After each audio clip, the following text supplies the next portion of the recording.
Naglabas ng saloobin ang online celebrity na si Rosmar patungkol sa pagpro-promote ng sugal online dahil sa mainit itong pinag-uusapan ngayon. Saad niya ay marami sa kanyang ang nag-offer na mag-promote, ngunit ayaw raw ito ng kanyang asawa sapagkat ayaw niyang masira si Rosmar sa mga tao. Prangkang sinabi ni Rosmar na pumasok sa isip niya na kung tatanggapin niya man ang offer sa kanya ay marami sana siyang matutulungan. Ngunit sa kabilang banda ay marami naman ang maaaring malulong sa sugal at maging dahilan ng pagkasira ng pamilya. Saad niya sa kanyang social media post, daming offer sa akin milyon-milyon. Pero ayaw ng asawa ko. Muntik pa kami magtalo. Pero inintindi ko rason niya. Isa yung tumatak sa isip ko na sinabi niya, "Mami, ayaw kitang masira sa mga tao." Minsan napaisip din ako kasi naisip ko na kapag tinanggap ko, mas lalo madami ako maitulong. Itutulong ko lahat ng kikitain ko at sasahurin ko. Pero naisip ko din na kapag ginawa ko, marami akong matutulungan pero mas maraming masisira ang buhay. Damay pa buong pamilya.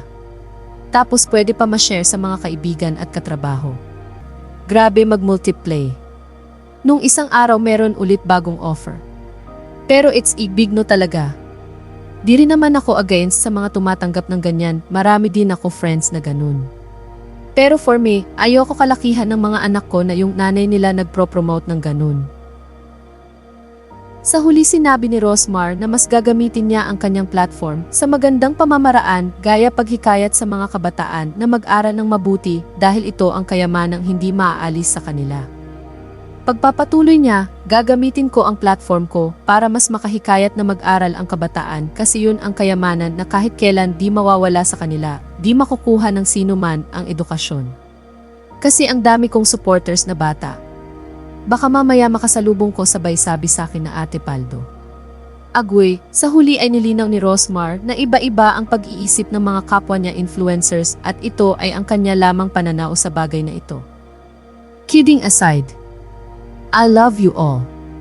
Ulitin ko kanya-kanya naman kaming isip ng co-influencers or content creator.